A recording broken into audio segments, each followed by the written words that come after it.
There's a financial system moving over $1 quadrillion a year, and almost nobody on Earth can access it. Not you, not me, not 99.9% of people watching this. But right now, quietly, in the background, something else is growing. An open network. No permission, no gatekeepers. And it's already settling tens of trillions of dollars a year. Here's the part that should make you uncomfortable. The people who understand this are buying aggressively. The people who don't are still debating if it's real. Bitcoin is sitting at about $78,000 right now, and the real question isn't how high it goes, it's how long the world stays asleep. Let me ask you something that's going to sit with you for the rest of this video. There are people right now, real, intelligent, educated people, who looked at Amazon in 2001 when it had crashed 93% and said, "I'm not touching that disaster." And then there are the rare few who looked at the exact same chart and said, "This is the greatest buying opportunity I will see in my lifetime." The first group is still explaining to their grandchildren why they missed it. The second group became generationally wealthy. And right now, the entire world is split into exactly those same two camps. Which side of history are you going to land on? Stay right here, because what I am going to show you over the next 18 minutes will completely restructure how you think about money, wealth, and the most consequential financial opportunity of your generation. Before we go any further, everything on the wealth continuum is for educational and informational purposes only. Nothing here is financial advice, investment advice, or a recommendation to buy or sell any asset. Always conduct your own research and consult a qualified financial professional before making any investment decision. Welcome back to the Wealth Continuum, the channel built for people who refuse to leave their financial future to chance. If you're new here, hit subscribe and join a community that takes wealth building seriously. If you've been here a while, you already know what we do. We find the signal inside the noise, strip out the hype, and talk about what actually matters. And today, what actually matters is Bitcoin. Not the price today, not whether it's going to go up or down next week, not the Twitter arguments or the mainstream media skeptics who have been wrong about this asset for 15 years running. What matters is the idea underneath all of it, the structural argument, the one that, once you see it clearly, you genuinely cannot unsee.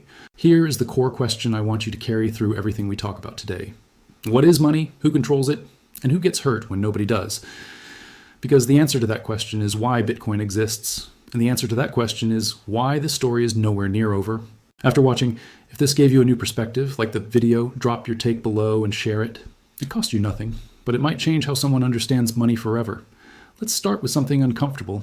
Since 1970, central bank balance sheets around the world have grown at an average annual rate of 12.5% every year, compounding for over 5 decades. That means the people responsible for managing the world's money supply have been expanding it, relentlessly, consistently, and without a ceiling. Think about what that actually means. When you work hard, save money, and park it somewhere safe, that money is quietly losing purchasing power every single year because there is always more of it being created. You didn't lose money in the traditional sense, but you lost ground. You lost the time that money represented, and you lost it to a system designed, at its foundation, to favor borrowers over savers. This is not a conspiracy theory. It is the stated mechanism of modern monetary policy. Governments want to run deficits. They want cheap debt. And the easiest way to manage both is to slowly, persistently dilute the value of the currency. Now here is the question I want you to think about. If you knew that the jar you were filling with water had a slow leak at the bottom, would you keep filling it, or would you find a different jar? Stay with me here, because that question is the entire reason Bitcoin was created. Bitcoin has a maximum supply of 21 million coins. Not because someone decided that number sounded nice, because it is mathematically encoded into the protocol. By the time you are watching this video today, just over 20 million Bitcoin have been mined. That is 95% of the total supply that will ever exist, and the remaining 5% will be released at a decelerating rate that makes new supply increasingly negligible. No government can change that number. No central bank can vote to expand it. No Treasury Department can print more. The jar has no leak. That is the foundation. And everything else, every price discussion, every institutional move, every geopolitical shift, builds on top of that one fact. Here is a number I want you to sit with for a moment. $1 quadrillion. That is the approximate annual dollar value of transactions settled through the Federal Reserve's primary wire transfer system, what professionals call FedWire. 1 quadrillion, 1,000 trillion. More money moves through that system every year than the combined GDP of every country on the planet, multiplied several times over. Now, here is where it gets interesting. Bitcoin's payment network settled approximately $25 trillion last year. That is not a small number. 25 trillion is staggering for an asset that most of the world still treats as a speculative curiosity. But compare it to FedWire, and Bitcoin is currently about 46 times smaller. Here is my question for you. Does that sound like a ceiling, or does that sound like a runway? Because here is what I keep coming back to. Fedwire exists to serve central banks, large financial institutions, and sovereign governments. It is a closed, permissioned, politically governed system that requires a relationship, a jurisdiction, and ultimately a compliance with whoever controls the keys to the door. Bitcoin requires none of that. Any person, anywhere, at any time can participate in the network. There are no applications, no approvals, no intermediaries, and this is the part that changes everything. No entity that can be pressured to freeze, seize, or reverse a transaction. In a world where financial sanctions are increasingly weaponized, where the ability to exclude a country, a company, or even an individual from the global financial system is being used as an instrument of geopolitical power, the demand for a neutral, uncensorable settlement layer is not declining. It is growing every single day. Here's the question I want you to sit with. If you were building a global financial system from scratch in 2026, would you design one that any single government can shut down for any citizen at will? Or one that operates the same way for everyone, everywhere, without exception? That is not a hypothetical anymore. That choice is being made right now, in real time, by institutions, sovereign wealth funds, and corporate treasury departments around the world. And the answer they are landing on, increasingly and unmistakably, is Bitcoin. Let me give you some numbers that will tell you exactly where institutional smart money is moving. Strategy, the company formerly known as MicroStrategy, now holds 815,061 Bitcoin as of April 20th, 2026. They acquired this at an average purchase price of approximately $66,385 per coin. Their total cost basis is around $33 billion. At today's price of approximately $78,000, that position is already in significant unrealized profit. But here is the more important part. They are not selling. They are buying more every single week, using equity issuance and creative financial structures that allow them to compound their Bitcoin holdings without triggering capital gains events. Let that sink in for a moment. The CEO of a publicly traded company looked at Bitcoin, studied the monetary architecture, analyzed the supply dynamics, and then essentially converted his entire company into a Bitcoin acquisition vehicle. Not a fund, not an ETF, a company whose singular purpose is to accumulate as much Bitcoin as possible and hold it indefinitely. Does that sound like behavior of someone who thinks this asset peaks at a few $100,000? Meanwhile, spot Bitcoin exchange traded funds are now pulling in over $335 million in weekly net inflows. BlackRock and Morgan Stanley have added tens of millions more in fresh Bitcoin ETF exposure just this month.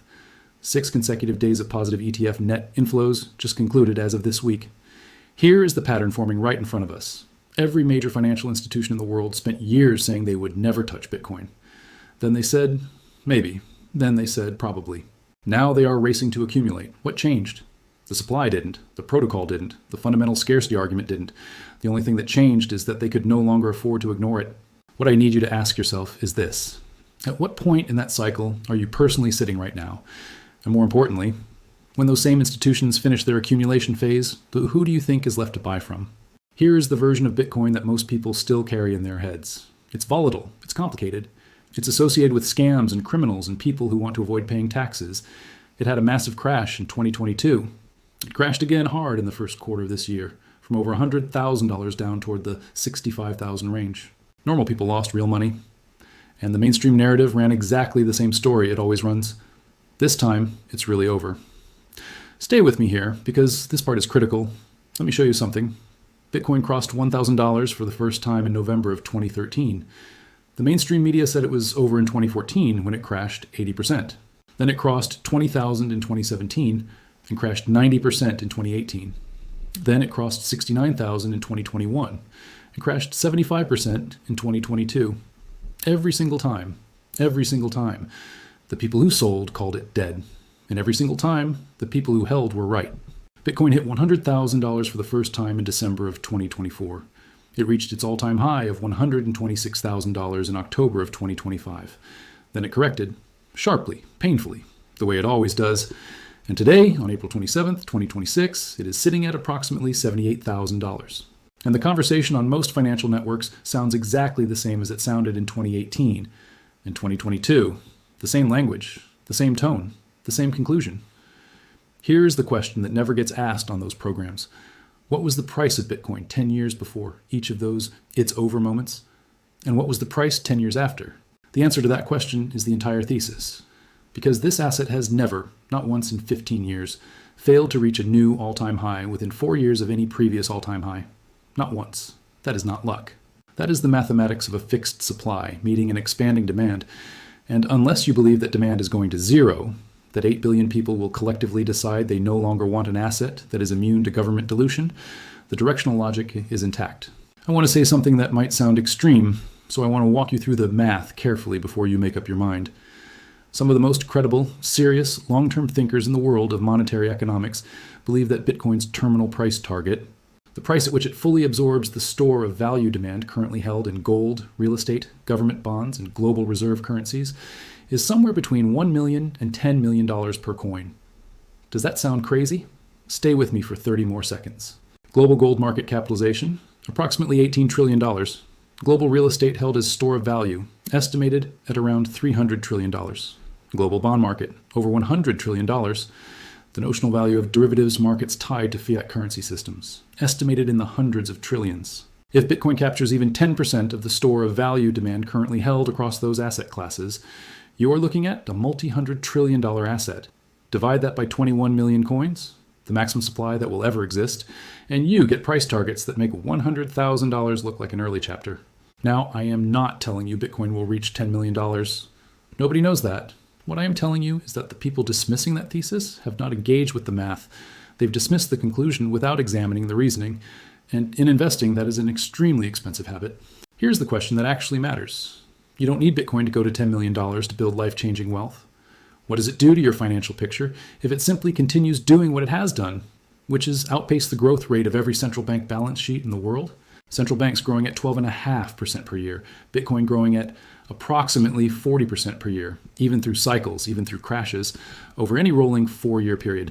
You do not need to believe in the extreme thesis. You just need to believe in the math. Let me tell you about a specific mistake that has cost people more money than almost any bad investment decision. Selling your winners too soon. Think about Amazon for a moment. In March of 1999, Amazon stock was trading at $90 a share. Then the dot-com bubble burst. By the year 2001, it was trading at $6. A 93% collapse. Most people who had it sold somewhere on the way down. Some brave souls bought at $6. Now imagine you bought at $6. Would you have sold at $12, having doubled your money? Most people would have. What about $60, having made 10 times your investment? The temptation becomes nearly irresistible. What about $600, 100 times your money? The problem is that Amazon didn't stop at $600. It went to $3,300, and then higher. The people who sold at 100 times their money, people who had every rational reason to take profits, left approximately 85% of the total available return sitting on the table. Warren Buffett made essentially all of his money from 12 ideas over a 70-year investing career. Charlie Munger, one of the greatest investors in history, made essentially all of his money from 4 ideas. 4. The lesson both of them returned to repeatedly was this: when you find a genuine compounder, the biggest mistake you can make is getting off too soon. So here is the question I want you to genuinely wrestle with. If Bitcoin is a genuine compounder, if it is structurally, mathematically designed to appreciate against every fiat currency over time, what is the rational reason to sell it? Not the emotional reason, not the I need to lock in gains reason, the rational, structural reason that accounts for what you would do with the proceeds and whether those proceeds would compound faster in something else. Most people cannot answer that question. They sell anyway. They diversify into things they understand less, and then they watch. The richest people in the world, the Bezoses, the Musks, the institutional holders of Bitcoin, are not selling when the price goes up. They are borrowing against their holdings, using the appreciation as collateral, continuing to participate in the upside, while never triggering a taxable event. That strategy is no longer exclusive to billionaires. It is available to anyone who takes it seriously enough to build a meaningful position. I want to spend a moment on something that I think is genuinely costing people in this space more money than they realize. The idea that if Bitcoin is good, then other cryptocurrencies must be good too. Here is the analogy I keep coming back to. Peter Lynch, one of the greatest fund managers in history, had this way of describing a common investing mistake. He said that selling your great companies to add money to your worst performers is like cutting the flowers and watering the weeds. In the world of digital assets, Bitcoin is the flower. Every other cryptocurrency is, to varying degrees, the weeds. And I want to be careful here, because this is not a dismissal of blockchain technology or digital innovation. This is a very specific observation about what Bitcoin is versus what everything else is. Bitcoin has no CEO, nobody to commit fraud, nobody to be indicted, arrested, or pressured, no board of directors that can vote to change the supply. No venture capital firms with preferred shares waiting to dump on retail investors. No marketing team with a roadmap that keeps getting delayed. Bitcoin is the only digital asset in existence that has achieved genuine decentralization. The only one that has survived 15 years of nation-state level attacks, regulatory pressure, competitor projects, and media obituaries, more than 400 of them, incidentally, and emerged stronger each time. Every other cryptocurrency project has a team behind it, a foundation, a set of keys somewhere. And in every single case, without exception, when things have gone wrong, they have gone wrong in the direction of the team, the foundation, or the early investors benefiting at the expense of the retail participants who came in later. The founder of Litecoin, which was for years positioned as Bitcoin's little brother and promoted as a legitimate competitor, said publicly and on record that if he could give himself one piece of advice, it would be to simply buy Bitcoin, store it away, stay anonymous, and not do anything else in crypto. That is the founder of Bitcoin's most persistent competitor saying, in plain language, I built the wrong thing. Just buy Bitcoin. Here is the question worth sitting with. If the people building these alternative projects are quietly telling you to buy Bitcoin instead, what does that tell you about where the smart money actually flows over time? Let me show you something that happened in the history of technology that almost perfectly mirrors where we are with Bitcoin right now. In 1995, David Letterman, one of the most widely watched television hosts in America, interviewed Bill Gates and asked him with genuine skepticism what the point of the internet was. Letterman pointed out that you could already listen to a baseball game on the radio. Why would you need to do it on a computer? Gates tried to explain the potential. The audience laughed. Even the most respected names in entertainment and culture could not see what was right in front of them. A decade later, those same people had the internet in their pockets. 2 decades later, it had restructured every single industry on the planet. Network effects have a specific, predictable pattern. They are invisible, then small, then noticeable, then dominant, and then irreversible, usually in that order, and usually faster than anyone expects at any stage. The transition from noticeable to dominant in a network effect is typically the stage where the most value is created and where the most skeptics are converted into believers. Bitcoin's network today processes roughly $25 trillion annually. The dominant global settlement system processes 1.1 quadrillion. Bitcoin is 46 times smaller. That gap is not a ceiling. It is the distance between where the network is and where it is structurally capable of going. Here's the question I want to leave you with on this point. In 10 years, will people be surprised that Bitcoin captured a meaningful share of global financial settlement? Or will they be saying, in retrospect, that it was obvious all along? Because every major technology story that defined the last 30 years sounds obvious in retrospect. The internet, smartphones, streaming, e-commerce, they all felt uncertain and risky in the middle. They all feel inevitable now. Value investors have a specific habit that sets them apart from speculators. Before they buy something, they ask the hardest possible version of the question, what kills this? So let me ask that question about Bitcoin honestly. What actually kills it? A government could try to ban it. Several have. China banned Bitcoin mining twice, most recently in 2021. The network absorbed it, mining relocated, and within 18 months, the hash rate, the measure of computing power securing the network, was higher than it had ever been before the ban. Could quantum computing break Bitcoin's cryptographic security? Theoretically, far enough in the future. But the same quantum computing that would threaten Bitcoin would threaten every bank, every government database, and every piece of encrypted communication on the planet. The response would not be isolated to Bitcoin. The entire digital infrastructure of civilization would be facing the same crisis simultaneously. Could a superior alternative replace it? This is where the network effect becomes the strongest argument. Bitcoin has 15 years of accumulated security, trust, liquidity, and institutional integration. Every major financial institution in the world that has entered the digital asset space has entered through Bitcoin first. The infrastructure, the custody solutions, the ETFs, the lending markets, the regulatory frameworks being built globally is being built around Bitcoin specifically, not around crypto broadly, around Bitcoin. Here's the question that the what kills it analysis keeps returning to. Every passing day without Bitcoin being killed is evidence that it is harder to kill than the previous day. Every cycle it survives makes the next attack more difficult to sustain. The longer the network operates, the more deeply embedded it becomes in global financial architecture. This is precisely why some of the most serious value investors in the world, people who built their careers on finding misunderstood assets with durable moats and asymmetric upside, have concluded that Bitcoin represents the most compelling store of value investment of the modern era. A finite supply, a decentralized network with no single point of failure, a global user base that grows every cycle, an energy network that participates voluntarily and provides permanent security incentives, and a structural incompatibility with the inflationary monetary system, that represents its primary competition. If you were building the perfect moat around an investment, designing it from scratch, you would design something that looks remarkably like this. I want to close with something that I think matters more than any price target or any institutional statistic. The question of Bitcoin is ultimately not a question about technology or speculation or even finance. It is a question about what kind of financial world you want to live in and what role you want to play in building it. For the first time in human history, every person on Earth, regardless of their nationality, their bank account balance, their access to financial infrastructure, their government's relationship with the global monetary system, has the ability to hold an asset that cannot be inflated away, cannot be seized without their consent, cannot be frozen by a third party, and does not require anyone's permission to transfer to anyone else. That is not a small thing. That is a fundamental restructuring of the relationship between individuals and the financial system that has governed their lives since the day they were born. Some people see that as threatening. Some people see it as irrelevant. And some people, the ones who tend to end up on the right side of 50-year decisions, see it as the most important structural shift in the global economy of their lifetime. Here's the question that I keep coming back to, and I want you to genuinely sit with it after this video ends. If a 22-year-old in 2026 can hold a meaningful amount of Bitcoin, genuinely own it, control it, pass it to their children without permission, borrow against it, build real financial sovereignty around it, and if that asset continues to do what it has done structurally for 15 years running, what is the cost of being wrong by acting? And what is the cost of being right by doing nothing? Because those two risks are not symmetrical. They never are. And the history of every great generational wealth building opportunity, from land to equities to the internet to everything that came before, tells the same story every time.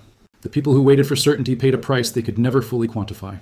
The people who acted in the uncomfortable middle built the wealth they passed on. We are still in the uncomfortable middle. Every data point we have says we are still early, and the question is simply whether you're going to treat this moment like it deserves to be treated. That is the Bitcoin thesis. Not as a price prediction, not as a trade, but as a structural argument about money, value, and power that I believe will define the financial conversation for the next 50 years. If this video gave you one new thing to think about, one angle you hadn't considered, one question you hadn't fully answered for yourself, that is what the Wealth Continuum is here to do. This channel exists for one reason, to help you build real, lasting wealth by thinking clearly about the biggest ideas in finance before they become obvious. Subscribe if you haven't already. Drop your answer to this in the comments. Do you think Bitcoin reaches $1 million in your lifetime, or does the thesis break before then? I genuinely want to know where you stand, because the comments on this channel are where some of the best thinking happens. And one more thing before you go. If you've made it to the end of this video, you are exactly the kind of person this channel was built for. You think in decades, not days. You ask hard questions. You want to understand, not just react. That mindset, that long game, is the real edge. Everything else is just information. The Wealth Continuum. See you in the next one.